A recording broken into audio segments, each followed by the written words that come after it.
পার্সপেক্টিভে গত 5 দশক ধরে আমরা দেখেছি, সেটি নিয়ে আমাদের একটা সংখ্যা ছিল।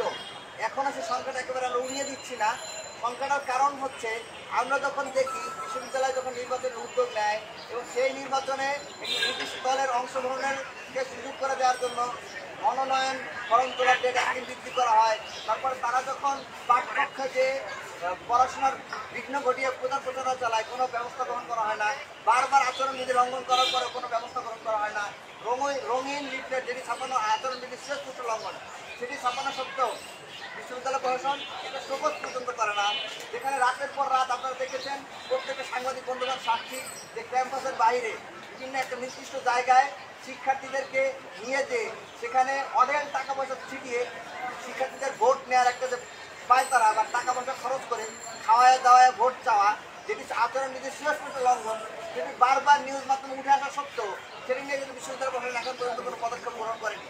আমরা মনে করি বিশ্ববিদ্যালয় প্রশাসন তার যতটুকু শক্ত থাকা দরকার ছিল সেখানে এখনও অনেক বেশি ঘাটতির জায়গা রয়েছে এবং কোনো আচরণবিধি লঙ্ঘনের ব্যাপারে বিশ্ববিদ্যালয় প্রশাসন এখন পর্যন্ত একটা শক্ত করে পদক্ষেপ গ্রহণ করতে পারে নাই। আপনার নট এ সিঙ্গেল একটা উদাহরণ দেখাতে পারবেন না যেখানে বিশ্ববিদ্যালয় প্রশাসন আচরণবিধি লঙ্ঘনের ব্যাপারে শক্ত পদক্ষেপ গ্রহণ করছে, এরকম কোনো ঘটনা নেই। বিশ্ববিদ্যালয় প্রশাসন শুধু দু একটা ক্ষেত্রে সবুজ করার মাধ্যমে তাদের দায় মুক্তি তারা নিয়েছে বা দায় ছাড়া একটা কাজ করেছে, কিন্তু অনেক ক্ষেত্রে সবুজ করার ঘটনা আমরা দেখিনি।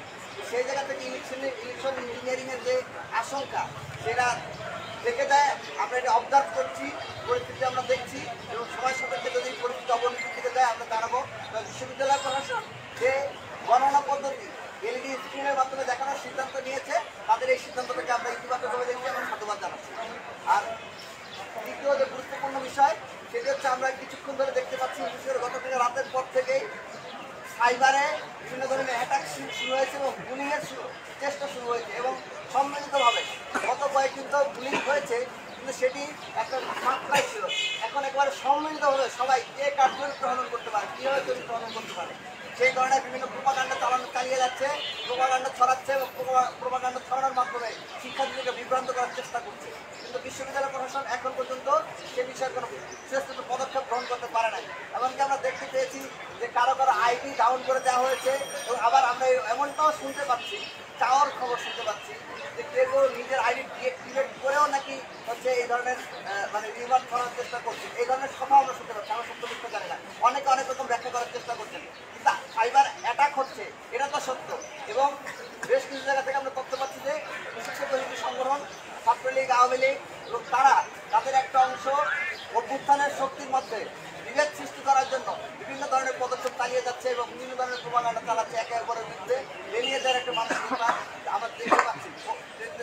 আমরা এখানে বিশ্ববিদ্যালয় প্রশাসনের প্রতি আহ্বান জানাবো এবং নির্বাচন কমিশনের প্রতি আহ্বান জানাবো, আপনারা এই বিষয়ে তড়িৎ পদক্ষেপ গ্রহণ করুন এবং সাইবার বুলিংয়ের বিরুদ্ধে আপনারা সুস্পষ্ট পদক্ষেপ গ্রহণ করুন। এখন পর্যন্ত সাইবার বুলিংয়ের ব্যাপারে কোনো সুস্পষ্ট পদক্ষেপ আমরা দেখিনি। আর সকল যে বিষয়টি বলে শেষ করতে চাই, আমরা দেখতে পাচ্ছি বিশ্ববিদ্যালয়ের শিক্ষার্থীদের, বিশেষ করে নারী শিক্ষার্থীদের যে ব্যক্তিগত ইনফরমেশন রয়েছে, মোবাইল নাম্বার, সেটি দিয়ে বিভিন্ন এলাকার স্থানীয় পর্যায়ে রাজনৈতিক নেতৃবৃন্দ তার সেই নাম্বার দিয়ে ফোন দিচ্ছে, ফোন দিয়ে তাদের পছন্দের প্রার্থীর জন্য ভোট চাচ্ছে, যেটা একেবারে আচরণবিধির সুস্পষ্ট লঙ্ঘন, পাশাপাশি নিরাপত্তার জন্য একটা হুমকি। যে শিক্ষার্থীদের যে ইন্টারনাল নিজস্ব ইনফরমেশন, সেই ইনফরমেশনগুলো যদি লিক হয়ে যায় তাদের নিরাপত্তা সংকট তৈরি হয়। অনেক নারী শিক্ষার্থী আমরা দেখেছি তারা অনলাইনে ইতিমধ্যে তাদের সংখ্যার জায়গাটা প্রকাশ করেছেন, কিন্তু বিশ্ববিদ্যালয় প্রশাসন সে ব্যাপারে কোনো পদক্ষেপ গ্রহণ করছে না। তো সার্বিক বিষয়ে আমরা মনে করি যে বিষয়গুলো এখনও বিশ্ববিদ্যালয় প্রশাসনের যতটা শক্ত হওয়া দরকার ছিল তারা এখনও ততটা শক্ত হতে পারে নাই এবং নির্বাচন কমিশনে যতটুকু শক্ত পদক্ষেপ গ্রহণ করা দরকার ছিল সেটা এখনও গ্রহণ করতে পারে নাই। এবং আগামী একটা দিন আমরা মনে করি সবথেকে বেশি চ্যালেঞ্জিং। তো আগামী একটা দিন নির্বাচনটা সুষ্ঠু হওয়ার জন্য বিশ্ববিদ্যালয় প্রশাসনকে আমরা আহ্বান জানাবো, আপনারা যতটা সম্ভব সর্বোচ্চ তৎপর থাকুন এবং কোনো ধরনের অনাকাঙ্ক্ষিত ঘটনা যাতে না ঘটে সেই দিকে আপনারা তৎপর থাকুন এবং নিরাপত্তা বেষ্টনী আরও কীভাবে অধিক বৃদ্ধি করা যায় এবং বহিরাগত প্রবেশ কীভাবে সীমিত করা যায় এবং সীমিত করে যারা ক্যাম্পাসে প্রবেশ করছে তাদের আইডি কার্ড চেক করার মাধ্যমে পরিচয় শনাক্ত হওয়ার পরে তাদেরকে যাতে ক্যাম্পাস এরিয়ায় ঢুকতে দেওয়া হয়, এই ধরনের কঠোর সার্ভেলেন্স ব্যবস্থা যাতে প্রয়োগ করা হয়, এই আশাবাদ আমরা ব্যক্ত করবো। এবং সর্বশেষ যেটি বলবো যে বিশ্ববিদ্যালয় প্রশাসনের দায়িত্বগুলো ছিল সেটি তারা পালন করবেন এবং আমাদের যে সংখ্যাটা তৈরি হয়েছে সেই সংখ্যাটা তারা কাটায় উঠতে আমাদেরকে সহযোগিতা করবেন। এই বিষয়ে বক্তব্য বলে আমাদের আনুষ্ঠানিক বক্তব্য শেষ করছি। এ পর্যায়ে কথা বলার জন্য অনুরোধ করছি আমাদের চ্যানেলের অনেক সদস্য প্রার্থী আব্দুর রহমান আল ফাহাদ।